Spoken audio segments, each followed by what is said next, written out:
What's good, T Squad? It's me, Keisha, and I am here with tonight's All Tea, All Shade Basketball Wives Season 10, Episode 4 review. First off, I want to give a shout out to Angel Brinks. She watched last week's episode review and she tweeted me. It was so sweet of her, despite some of the things I might have said about her. I'm sorry, girl. It's all in fun and jokes. But shout out to her. That was very sweet of her to tweet me and, just support the channel. So shout out to her and shout out to everything that she is doing. Support Angel Brinks. Now on to tonight's episode. So the episode picks up exactly where it left off last week with Brandy and Malaysia getting into it. Malaysia and Zell end up just going outside and leaving, and Malaysia was like, she gonna get what's coming to her, she gonna get hers, and it's just a Rudy Poot mess. So after that whole melee, Nia, one of the new cast members, who I really don't know that much about because I missed an episode while I was on vacation, she is participating in the meat market that night with the guys. So she's sitting, holding court, talking to the guys, asking them what they want in relationships, this, that, and the third. Jennifer and Jelani are hitting it off. Jelani can get it. But now every time I look at Jennifer, I just keep on thinking about everybody saying that girl breath stinks. So now I'm just like, oh, Jesus Christ. But they make a cute, handsome couple. I will say that much. He seems like he's into her. His face didn't flinch when she spoke, so I guess her breath don't stink. Brittish and Brooke confront Jackie about inviting Lorenzo, and Jackie get to covering her face and acting like she's so distraught and like, I can't believe you guys are saying this to me. And it's like, Jackie, you are way too invested, girl. Pull up your neck and hush, child. So then Angel and Rockstar are planning on having a gender reveal party, and she lets Duffy know this when they meet up to chit chat. Brittish tells Jen and Noria, I think that's how you pronounce her name, and Nia, who I believe are sisters, I don't know for sure, that she needs to talk to Jackie because she doesn't appreciate Jackie inviting Lorenzo to the whole meat market thing because he disrespects her and she don't want to be with him right now. She was like, I love him, I probably always will, but I don't want to be with him right now. And that's admirable. Like, she don't have to be with him. She don't want to be with him. At some point, it's time to say enough is enough. So Jen tells the girls that she has a date coming up with Jelani and she's really excited about it. And Nia says that she has been celibate for a year. And the ladies are shocked by that. And so Jen was like, I don't need no big dick. I just, need somebody with a big bank account. I don't want no small one, but I don't want it too big either.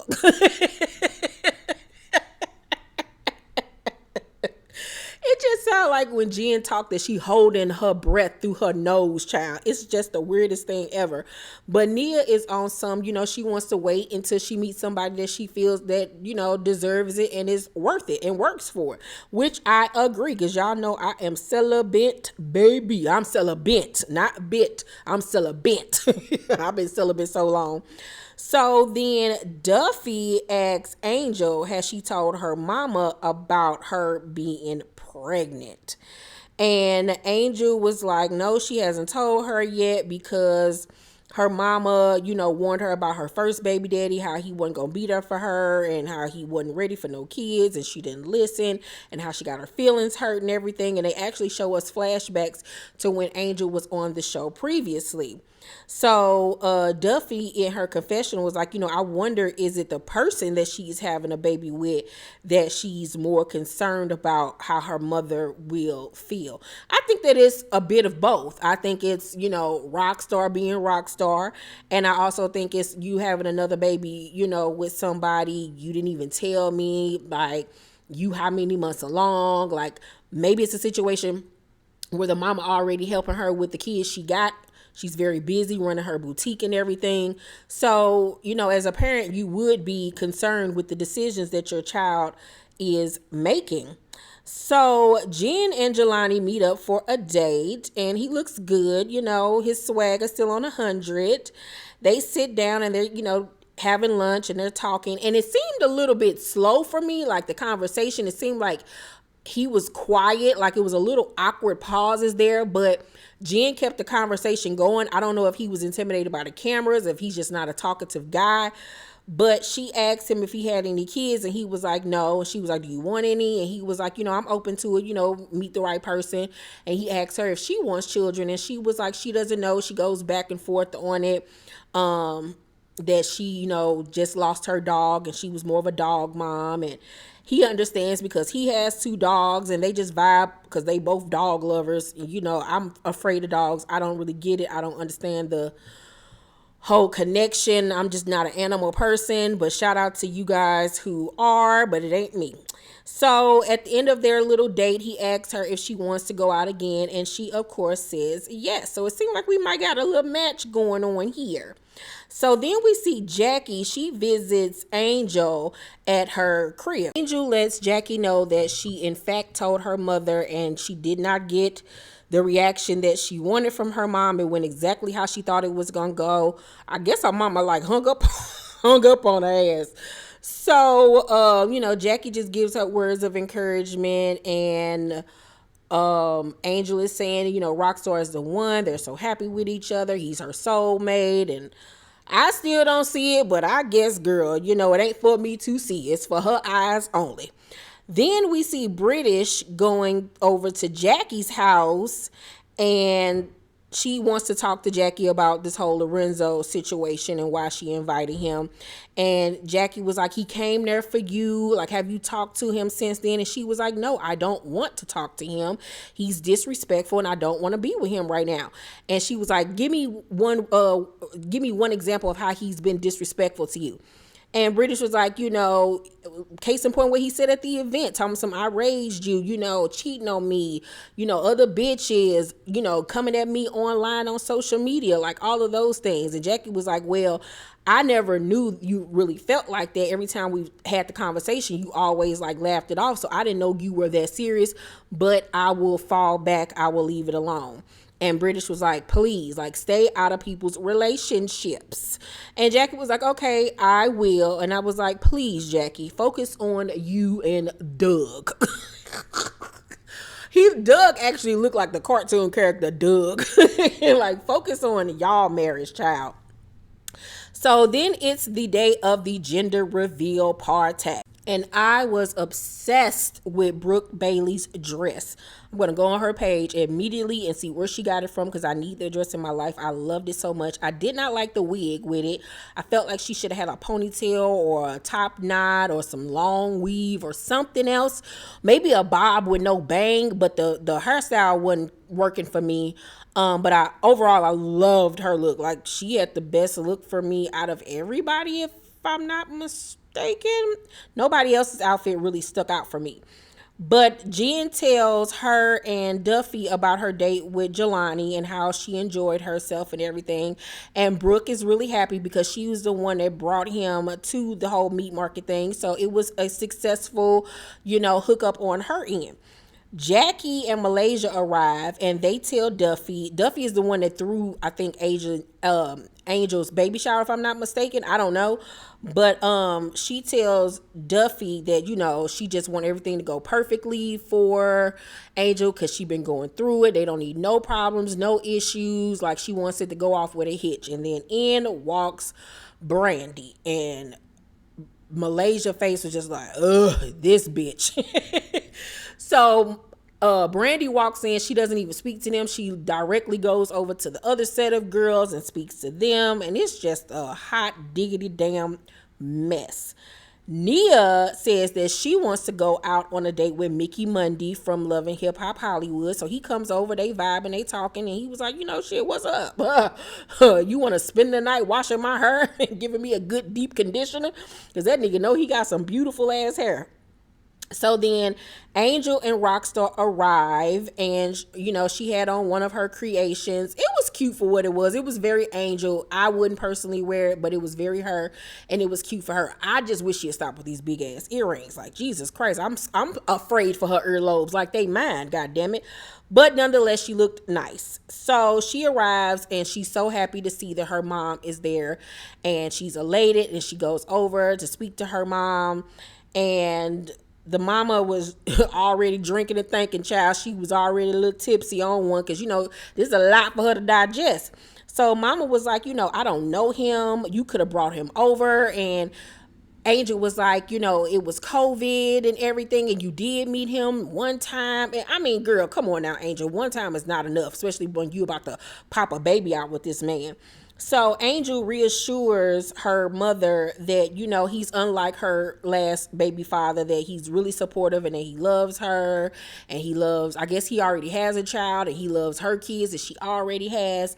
And then Angel introduces her mother to Rockstar's father, who was very handsome, very well-spoken man.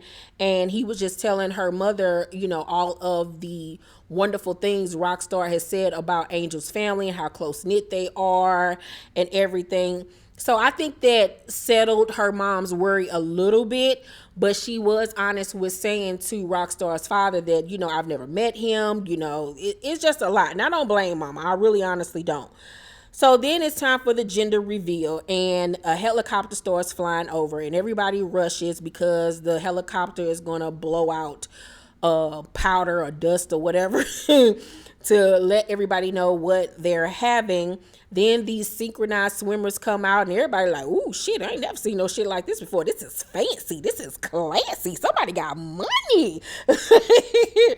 So they're waited with bated breath. Angel is just knowing she's going to have a girl, but lo and behold, they're having a boy, and Rockstar is over the moon because that is what he wanted. The synchronized swimmers then pull off their robes and reveal they have on blue swimsuits, and they do a whole dance in the pool. It was so cute, so dope, something very different.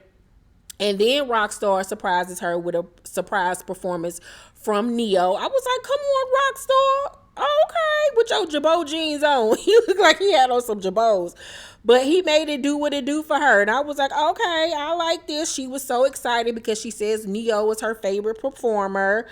And then Rockstar asks for everybody's attention. And at this point, I'm like, okay, he doing so good. I'm loving how he laid everything out for her and made her feel so special. And he pulls out a ring and says how much Angel deserves everything because she's so good of a woman and how she's the best. And he was like, what finger you want me to put it on? And she was like, her ring finger. He was like, well, I had plans on putting it on your middle finger, because right now we just gonna make it a promise ring and not a wedding ring, but that's coming soon. And so her face cracked because she was all so excited and everything. And you could tell she was low-key embarrassed because everybody was looking like, oh my God, he about to propose. And here it is, a fucking promise ring. Nigga, we ain't in the 5th grade, bitch. Don't be giving me no fucking promise ring and I'm about to have your motherfucking baby. The fuck I look like. Then come to find out through Brooke or Duffy that he already gave her 2 other or 3 other promise rings. I'm like, nigga, what the fuck is you keep on promising me shit for? Do it at this point. Girl, I would have took that ring and rolled my eyes. It's like, get the fuck out my face. I'll go pawn them motherfucking rings. Shit, fuck that. So Angel even tells the girls that she thought he was going to propose. And, she keeps on a brave face. And even in her confessional, she was making it seem like she's on cloud 9 and like it's all good. And I think that she's really putting on a facade to everybody to pretend like she's happier than what she honestly is, which is unfortunate. Then Brooke is on social media and she's scrolling and she sees a post from Nia. Now she said somebody sent it to her and she was like, what the fuck? And Nia, before she got to the baby shower, had posted on her Instagram a meme that said, I got a taste for some out of wedlock baby food. Now I have posted that meme myself. It is quite funny, but she also wrote on it, I guess I'll be getting some today. LOL. So Brooke was like, why you post this? Like, what the fuck is this about? Like, that's shady as hell. And Nia was like, shit, I thought it was funny. Like, it wasn't meant to be a target at Angel. It was just, something I was stating. Like, I got a kid out of the way. Like, what's the big deal? But everybody was like, you said, like, today. Like, you taking shots. Like, that's not funny. And I agree. Especially if you come into my event and you making little comments about some out of wedlock baby food. And out of wedlock baby food or baby shower food. And me and you ain't friends like that. Like, we just getting to know each other. Like, the fuck is you talking about, ho? So Duffy immediately was like, I'm about to go get Rockstar. And I was like, what the fuck Rockstar gonna do? Like, why are you going to get him? And so Rockstar come over and they tell him everything that she said. And he was like, wow, that's wild. Like, I can't believe you said that. And he walks off. I just knew he was going to go in on her like he acted on Love and Hip Hop, but he did not do it. And I was actually waiting for it. So Nia and Brooke get to arguing. And Nia's like, why you worried about me? And Brooke was like, why would I be worried about you? Like, look at me. And they going back and forth. And then Brooke stand up on her. And Nia was like, girl, you look crazy. Like, you too old for that shit. They separate them. And Angel comes over to ask Brooke and Duffy and Brandy what was going on. And they tell her. And she was like, what is that about? Like, I really liked her. I thought we was cool. Like, why would you come to my event just to shade me? And Rockstar then asks for Nia and the Noria girl to leave. And they are exited stage left. And the episode goes off. Child, it was a cute episode. I give tonight's episode overall a C+. It was cute for what it was. I'm ready for things to heat up. It seems like they're going to heat up on next week's episode when the girls confront Angel about her and Rockstar's relationship and is she as happy as she pretends to be. So it's starting to heat up a little bit and I'm ready. Let me know what you guys think about tonight's episode down below in the comment section. Make sure to thumbs up this video, like, and subscribe, and hit that notification bell button. I love you guys, and I will see you on the next video. Bye.